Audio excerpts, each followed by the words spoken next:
For a transcript of this episode, training plans, and more, visit marathonsfortherestofus.com.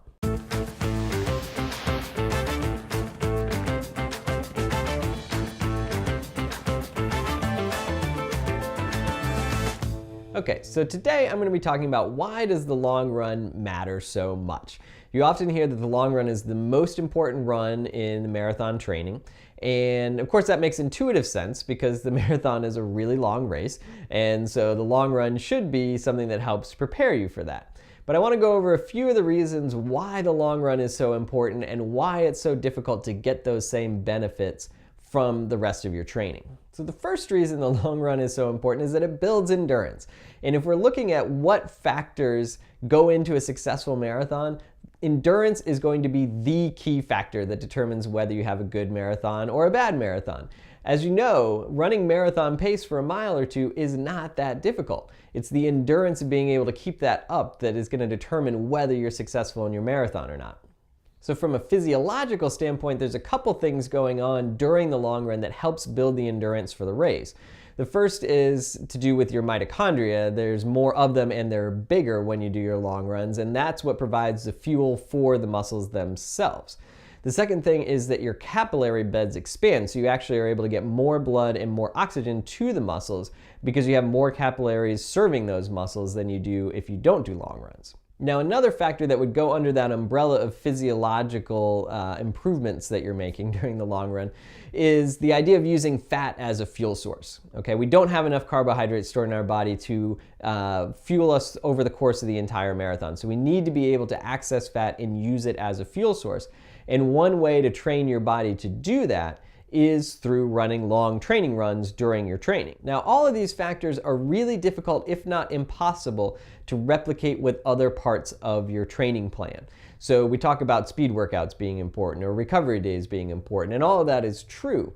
But none of those are going to give you the same benefits from a physiological standpoint that the long run will.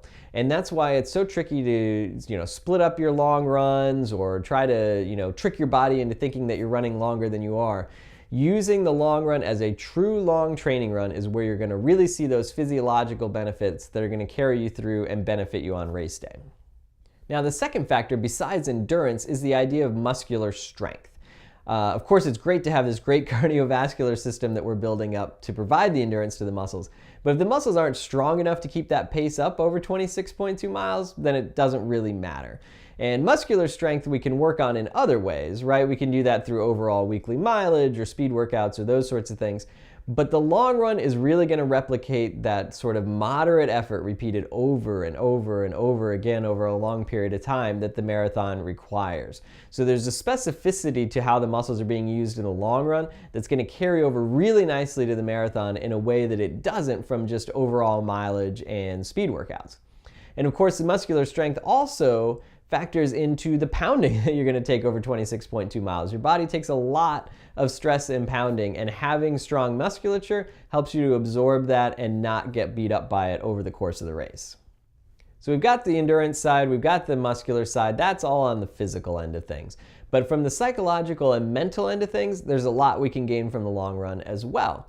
First of all, it's just this idea of what it feels like to work for a really long time and getting your brain used to the idea of, hey, your body can work for a really long time and nothing bad's going to happen. It's not something your brain needs to shut down.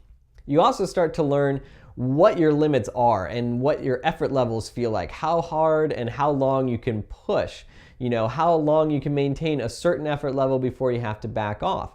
All of that information is invaluable as you're, reacting to what your body's telling you during the marathon. You need to have that baseline of information that you can refer back to in order to know, is it okay to pick up the pace at this point in the race, or am I going too hard and I really need to back off a little bit?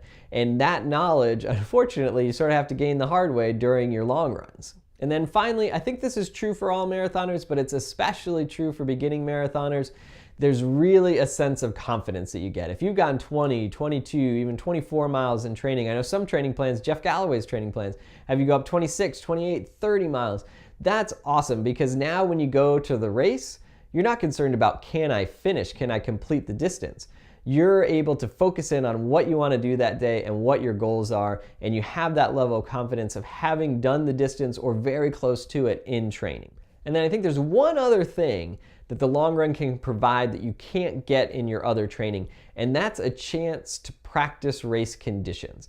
And when I talk about practicing race conditions, I'm talking about testing out your fueling and hydration strategy. I'm talking about testing out your shoes and your clothes, finding out if something's going to chafe at mile 16. You're not going to be able to do that during an easy run during the week or even during a speed workout.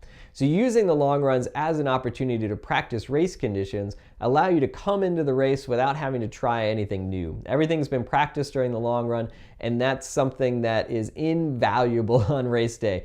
Eliminating variables on race day is a huge part of being successful in the marathon. So those are the ways that I think the long run can really benefit you in marathon training in ways that your other runs can't. I hope that information is helpful to you. If you have any other suggestions for future episodes, definitely leave them in the comments section below, and I'd love to know what you think of this one as well. Thanks so much for watching. We'll talk to you soon.